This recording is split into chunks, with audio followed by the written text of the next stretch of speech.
Ok, très bien, c'est juste ça. Bonne journée, monsieur. On va manger? Non.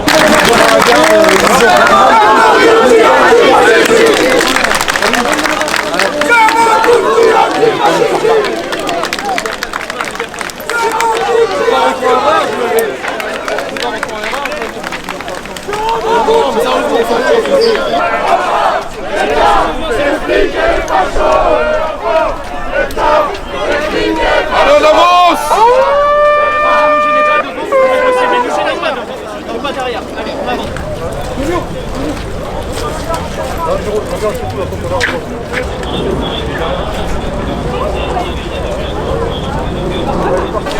Attention, attention! Vous participez à un attroupement! Obéissance à la loi! Dispersez-vous! Première sommation! On va faire usage de la force! Vous devez quitter immédiatement les lieux! Dernière sommation! On va faire usage de la force! Vous devez quitter immédiatement les lieux! Dernière sommation! On va faire usage de la force! Vous devez quitter immédiatement les lieux! Avancez, monsieur. Il appelle à l'émeute.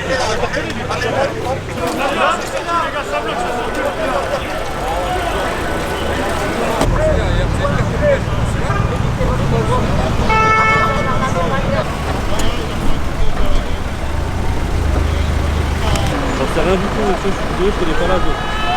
On fait pas du tout ce qu'on est parti.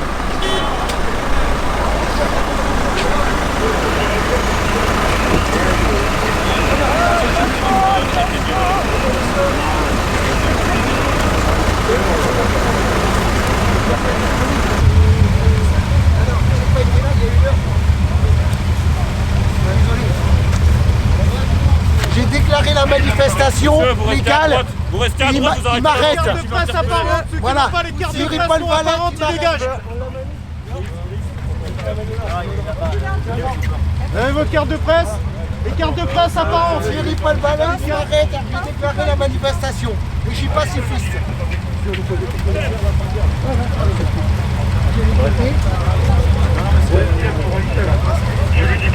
Vous allez là-bas, dernière fois que je vous le dis.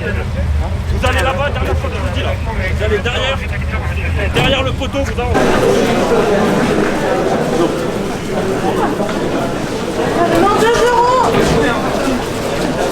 Lisez royalistes, lisez Action française. Contre la bien-pensance, lisez l'insurgé.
Écoutez, ça fait des années que j'attends l'union des droites. On avait largement gagné la bataille des idées il y a de cela quelques années déjà. Mais ce qui nous manquait, c'était finalement un leader, quelqu'un qui est capable de fédérer tous les électorats de droite dans leur diversité, dans leurs contradictions. Et il semblerait qu'aujourd'hui on ait trouvé notre leader en la personne d'Éric Zemmour.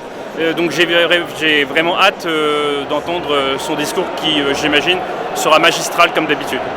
Éric Zemmour, il représente une espérance française, quelqu'un qui a très bien saisi les grands enjeux, les grands dangers de la France de demain et qui est capable d'y répondre. Le fléau migratoire, l'indépendance de la France, la lutte contre l'islamisme radical. Je ne sais pas si c'est l'homme providentiel, mais c'est en tout cas l'homme de la situation.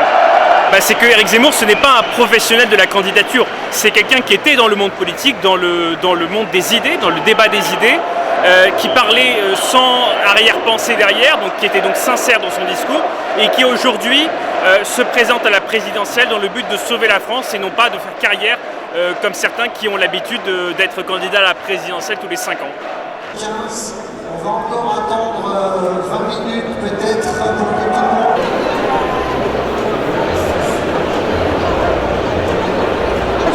Parce que par curiosité politique, déjà d'une, car Zemmour c'est comme un candidat dont je partage pas mal d'idées, notamment sur l'immigration et sur pas mal d'autres sujets. Et puis en tant que souverainiste, c'est intéressant aussi d'écouter d'autres souverainistes aussi de ce qu'ils ont à dire, parce que moi de base je fais partie du monde des patriotes de Florent Philippot. Et donc je suis venu ici par curiosité intellectuelle. Puis pour écouter justement les différents points que M. Zemmour pourra nous dire par rapport à sa campagne présidentielle. Ce qu'il a de plus, je trouve qu'il a une meilleure couverture médiatique déjà d'une. C'est un candidat qui bouge un peu à droite à gauche, qui est assez présent partout. Je trouve ça assez intéressant. Et après, globalement, il a les mêmes idées que Florian aussi, faut pas se le cacher.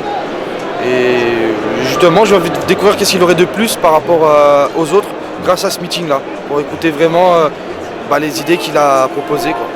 Et puis c'est intéressant aussi d'écouter aussi les autres candidats aussi, ça relate aussi ça, et puis voir les points intéressants qu'il peut dire, notamment sur l'immigration. Moi ce que je soutiens, c'est l'immigration, ces points sur l'immigration, sur le retour justement d'une France plus forte, de la souveraineté française, quoi.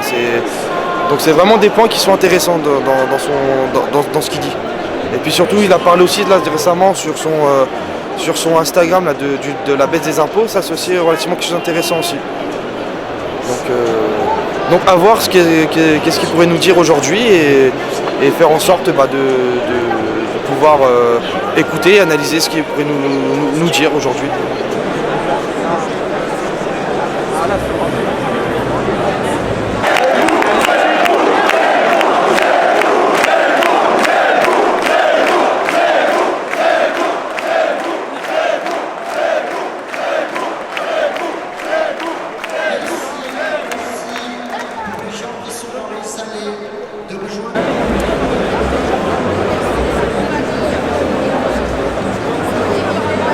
Vous parlez des musulmans français.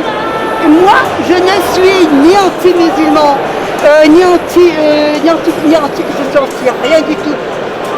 J'ai gueulé comme un putois puant il y a des années de ça sur un employé de la SNCF parce qu'il a osé interpeller d'une façon non seulement irrespectueuse, mais cruelle. Un musulman d'une cinquantaine d'années qui traversait au passage toléré de la gare. Je l'ai rendu tout de suite. Je me suis mise du côté du musulman. Je n'aime pas la haine. Je suis farouche, féroce contre la haine, avec la haine. Madame, mais quand même la France est divisée, même cassée en deux. Oui, mais grâce au Giscard, le rapprochement familial, grâce à Mitterrand qui faisait des partis, c'était un ancien pétainiste. À la dernière minute, il est devenu résistant. Mitterrand, que lui et sa femme, elle a été au moment de l'Iran, là, il y a là, il y avait une petite fille avec le foulard. Elle protégeait la fille, elle la soutenait. Daniel Mitterrand et François Mitterrand faisaient des partouzes. Qu'est-ce qu'ils en savaient du peuple et des souffrances du peuple français? Rien. C'était des bourgeois, ils étaient pétainistes, c'était des égoïstes, ils ne connaissaient rien de la réalité. Et qu'est-ce que Zemmour peut faire pour la France? Il va guérir le terrorisme. Ok? Il va guérir le terrorisme. C'est un chirurgien. Mais il a écrit Petit Frère, qui parlait de Sébastien Selam assassiné. Tous ceux qui gueulent contre lui, aucun ne l'a écrit. Il a écrit un livre comme ça. Arrête que tout le monde arrête de taper sur Zemmour. Il a dit des conneries, oui. Et tout le monde en dit des conneries quand on est dans le feu de la parole, de l'action. Qu'est-ce qu'il a dit comme conneries par exemple? Oh ma chérie, je suis pas obligée de te les répéter parce que c'est écrit. Mais, les leaders juifs, parce qu'on a déjà nos ennemis, ils ne sont pas juifs, les leaders juifs, rabbins et tout ce que vous voulez, ils auraient dû le prendre à part, parce que ils sont nos leaders, donc ils ont les adresses et numéros de téléphone de Zemmour et tout le roman de Zemmour. Ils auraient pu le contacter, le prendre, lui dire mon fils, ça ne se fait pas, mon frère, ça ne se fait pas ce que tu as fait. Lui parler avec pédagogie, avec calme. Ils n'ont pas fait, les juifs, ils ont assassiné dans les médias Zemmour et même un connard, là, il s'appelle Barbu, Rav David Dinovitch en Israël. C'est des connards, c'est des salauds, c'est des traîtres. Voilà. Le seul qui n'est pas traître, c'est Éric Zemmour et nous. Oh ben ça y est, qu'est-ce que vous voulez d'autre? Ça donne soif, hein? Hé chérie, t'as une cigarette? Je vais sortir dehors pour la fumer. Qui c'est qui a une cigarette à m'offrir, mes chéris? Je suis née originellement de Tunis et nous sommes venus en mars 1952, j'avais même pas 7 ans, parce qu'il y avait la révolution entre les pro-bey, le roi là-bas, en Tunisie c'est le bey, le mot pour roi c'est bey, et il y avait les autres pour Bourguiba, la République. Ils se battaient entre eux, ils s'envoyaient des coups entre eux, des coups de feu, et mon père il a eu une balle qui l'a frôlé comme ça. Et j'aurais pu être orpheline à l'âge de 6 ans. Alors mes parents ont dit allez, on s'en va. Et on se cachait. On était obligés de se cacher en dessous les lits des fois quand il y avait les bombardements et tout. Alors c'était plus une vie. Et toi, tu le soutiens? Si tu le soutiens, dis-moi pourquoi, je te dirai pourquoi. J'aime son franc-parler, j'aime son honnêteté, j'aime sa bonté, bien qu'il parle des fois comme un tout, hein? Mais au fond, il est bon et il est excédé. Avant, c'était les juifs qui crevaient ici. Maintenant, c'est les chrétiens comme toi. Bon, tu vas me dire, je ne suis pas chrétien. Ta souche. Hein? Maintenant, c'est les blancs. Il n'y a plus de couleur pour les assassins musulmans. Je ne dis pas que tous les musulmans sont assassins. Attention, hein? J'ai bien dit que les juifs, il y a des juifs et les leaders qui sont aussi des salopards. Alors arrêtez, hein, bon. Ok, ne me cherchez pas des coups dans la tête. Les chrétiens, qui les attaquent? Oh, ce ne sont pas les juifs, jeune homme. Les musulmans. Et les musulmans vous répondront, c'est les musulmans intégristes. Non, oui, mais vous avez des juifs intégristes, vous avez des juifs d'extrême droite. Mais nous, c'est pour protéger l'identité, la judéité des juifs en France et dans le monde.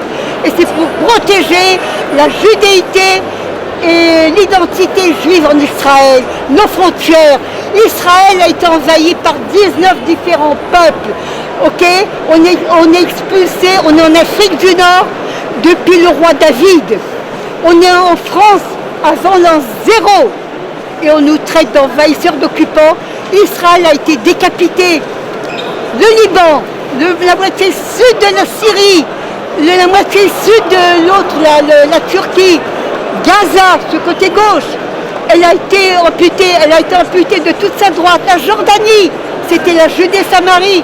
En 1920, Winston Churchill, il a donné la Judée-Samarie, Yehuda Shomron en hébreu, à un musulman Abdallah d'Arabie Saoudite et En 1921, il a dit, hé Pépère, j'ai décidé, tu vas être roi là-bas.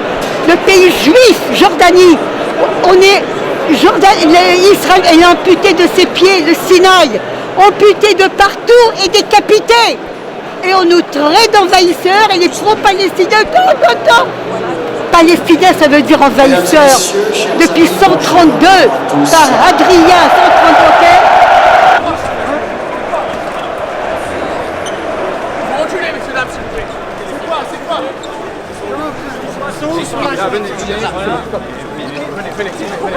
C'est quoi tes gars?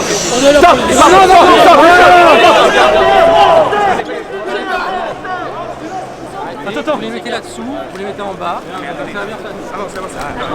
Vous n'allez pas rendre. Attends, mais oh, on va parler. Ça va.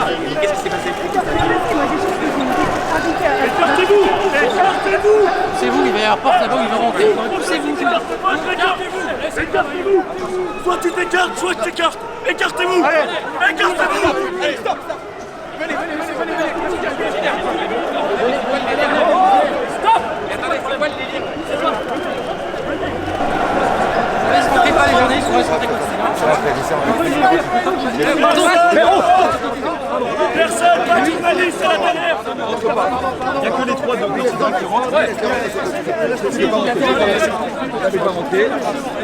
C'est pas rentré. Le prochain qui fait pas rentrer! Non, faites pas rentrer.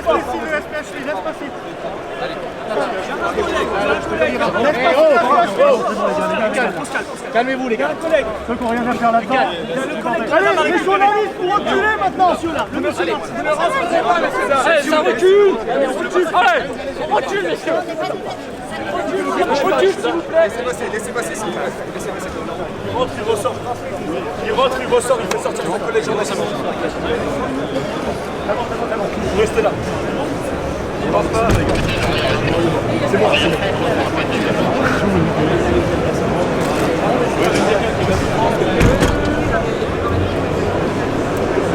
C'est là, là. Ouais, c'est celle-là.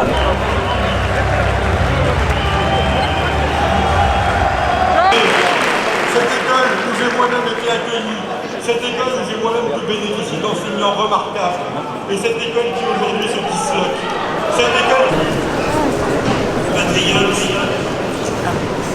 et de casser l'élection présidentielle. Oui, leur signe. Plus unis de l'Atlantique à l'Oural. Président de BIA, la voix du peuple, il a renoncé à sa propre candidature à la présidence de la République pour se ranger derrière Éric Zemmour. Il va nous expliquer dans un instant pourquoi. Merci d'accueillir l'excellentissime Jean-Frédéric Poisson.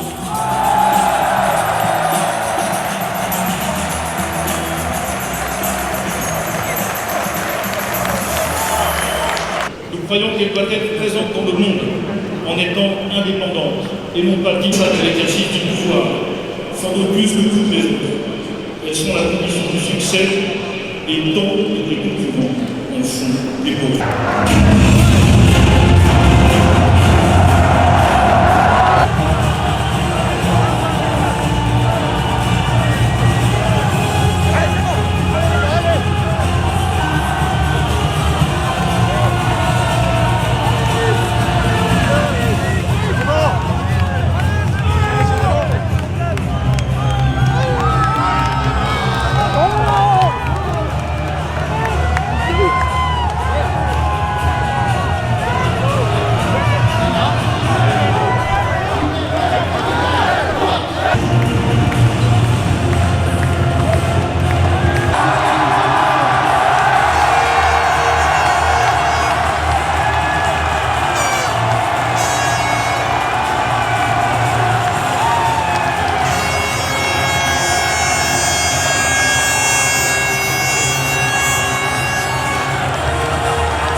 belle ambiance. Quel bonheur d'être ici, devant vous, à Villepinte. Merci, vraiment. Merci, du fond du cœur.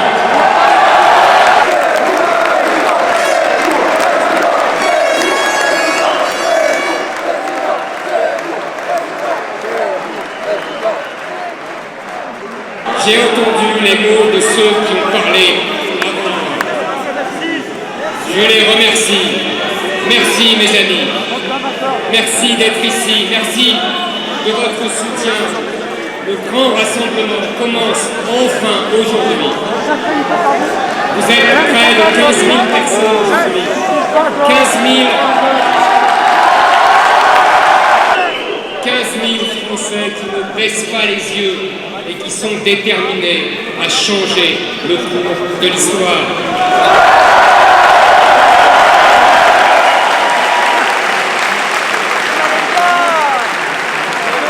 Car ne faisons pas de fausse modestie, l'enjeu est immense. Si je gagne cette élection, ce ne sera pas une alternance de plus, mais le début de la reconquête du plus beau pays du monde.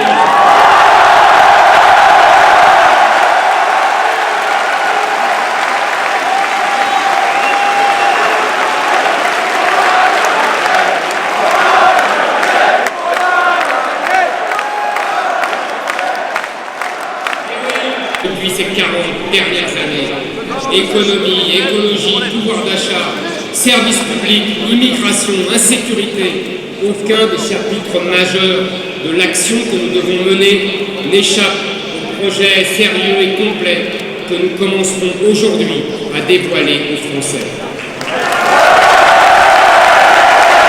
La chose était entendue. Le second tour était connu de tous.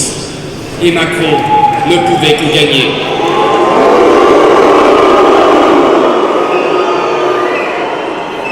Cette présidentielle n'avait aucun intérêt. Et puis, une rumeur s'est mise à courir.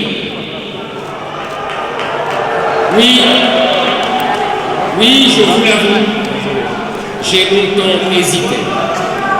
Mais vous êtes arrivés, nous sommes arrivés, et nous avons bouleversé les plans les mieux établis.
Reculez s'il vous plaît.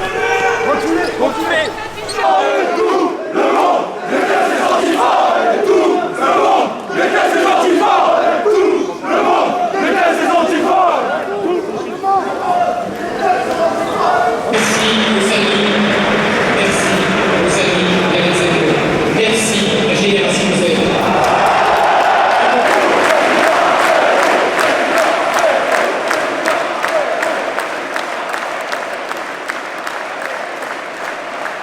Tout au long de cette campagne, je continuerai de rendre publiques les mesures que je propose pour la France.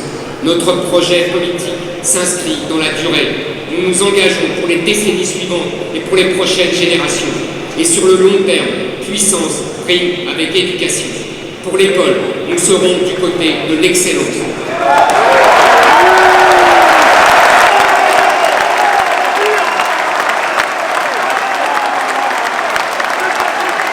avec une attention particulière pour les mathématiques et les humanités. Nous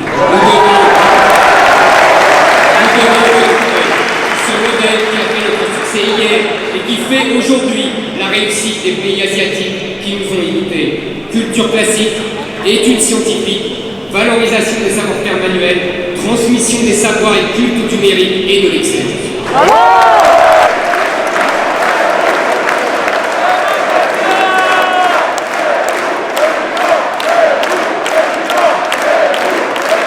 L'école ne sera plus le laboratoire idéologique de la gauche et nos enfants ne seront plus ses cobayes.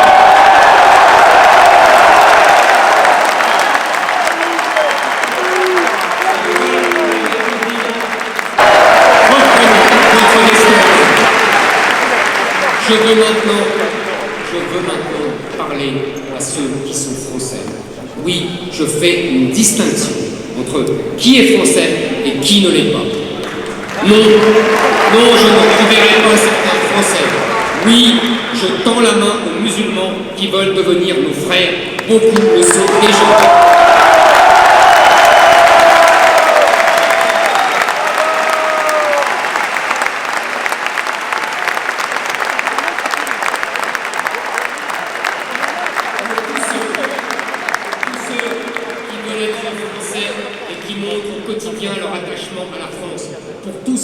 Qui ne sont pas venus en France pour la générosité de son modèle social, par habitude, par dépit, pour tous ceux dont, comme moi, les ancêtres viennent d'ailleurs, mais qui veulent que le futur de leurs enfants s'écrive ici. À tout cela, je propose l'assimilation.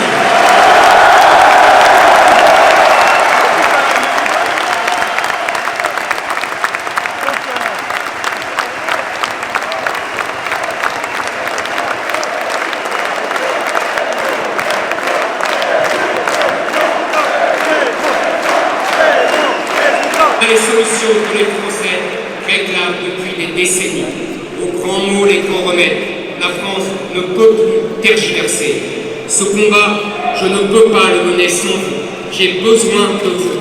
Une formidable lutte nous attend pour sauver notre patrie et chacun d'entre nous participe à cette immense bataille. J'en appelle à tous les patriotes français, à tous ceux qui ont les pieds solidement assis.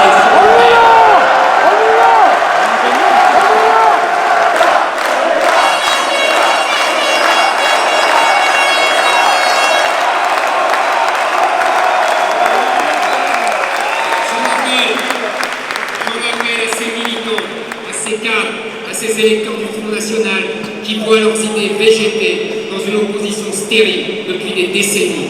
J'en appelle à ces militants et ces électeurs des Républicains qui en ont assez de voir leurs élus se plier aux injonctions de la gauche et du politiquement correct.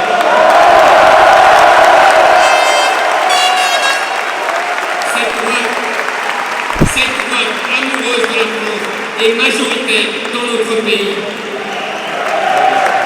Ce sont des catégories aisées, mais qui n'ont pas largué les amarres avec leur patrie. C'est ce peuple qui n'a pas cédé au déracinement. Ce sont ces classes moyennes qui refusent d'être remplacées.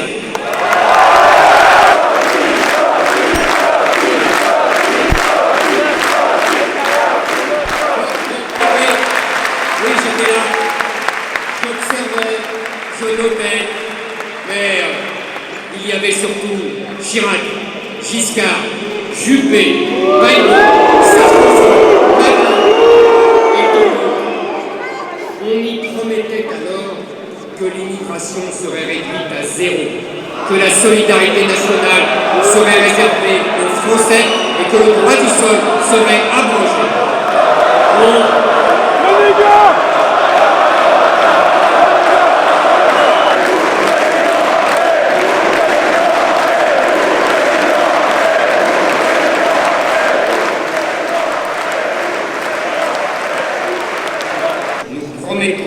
Et nous tiendrons, nous nous engagerons et nous ferons. Disons, mes amis, que ce sera notre serment de villepinte.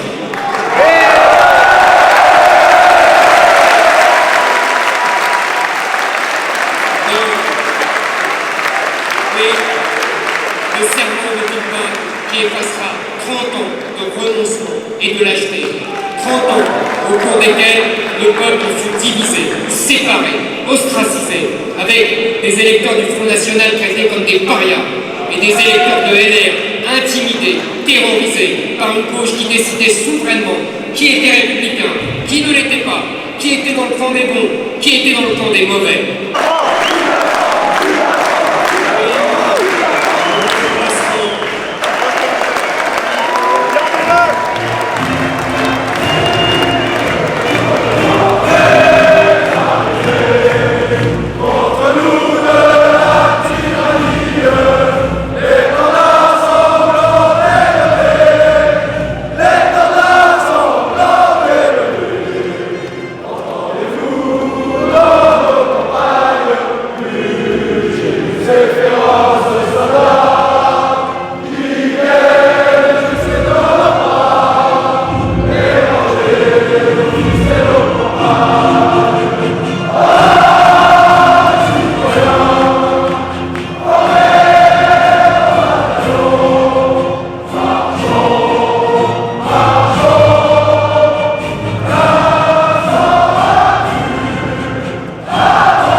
Pas tout de suite. Bientôt. Monsieur le ministre de l'Intérieur, je peux prendre C'est possible de prendre une photo? Merci, merci. C'est gentil. Un peu. Jean, d'abord. Allez. Oh, incroyable. Jean, c'est le meilleur, Jean. Merci, merci. Ah, merci beaucoup. Merci, c'est trop gentil. Vous devez prendre une photo? Allez, magnifique. Ouais, s'il vous plaît, monsieur, s'il vous plaît. Genre une dernière photo, je suis plus de temps d'année sur Instagram. Merci beaucoup. Tous les réseaux sociaux.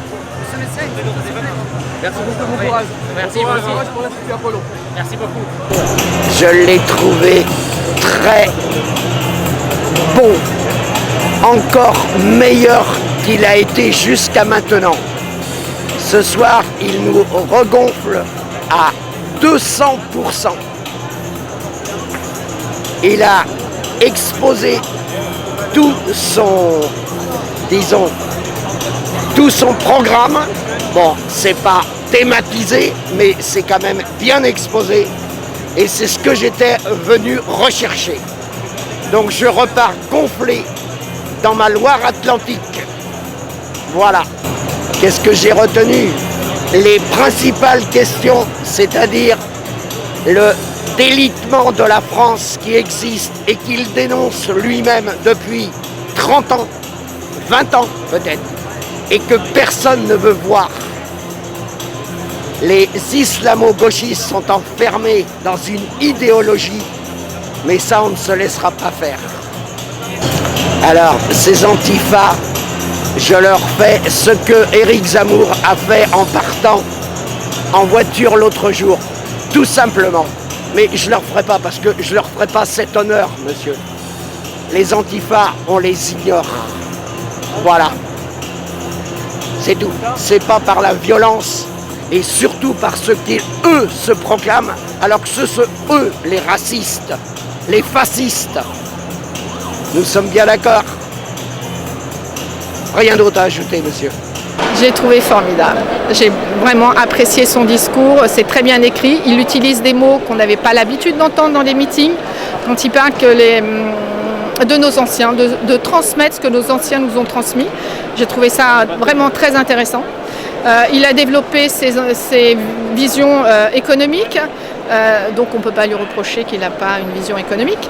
Il n'a pas parlé, il n'a pas tellement parlé d'immigration, il a parlé de beaucoup de choses, pas forcément d'immigration. Donc voilà, économiquement, quand il parle qu'on paye trop de charges, de libérer, entre le salaire net et le salaire brut, de libérer les charges et de restituer aux travailleurs plus d'argent. Quand il parle, les gens qui sont au SMIC, éventuellement de gagner un 13e mois. Donc ça, je pense que ça peut parler pour les gens qui ont des petits salaires. Le nerf de la guerre, c'est quand même l'argent. Voilà, quand il parle qu'on va accueillir tous ces gens qui viennent de loin, mais qui viennent et qui aiment la France, et on les accueille les bras ouverts s'ils viennent en France parce qu'ils aiment la France. Ce qui était très intéressant, c'est que toute la salle s'est levée à l'unisson quand il ouvre les bras aux gens de l'extérieur. Et j'ai trouvé ça formidable parce que ce qui prouve bien que ce parti n'est pas un parti raciste. Au contraire, on est prêt à accueillir et on a énormément de reconnaissance sur ceux qui viennent de loin, qui viennent en France et qui viennent en France par amour et qui adhèrent à toute la façon, à toute la culture française.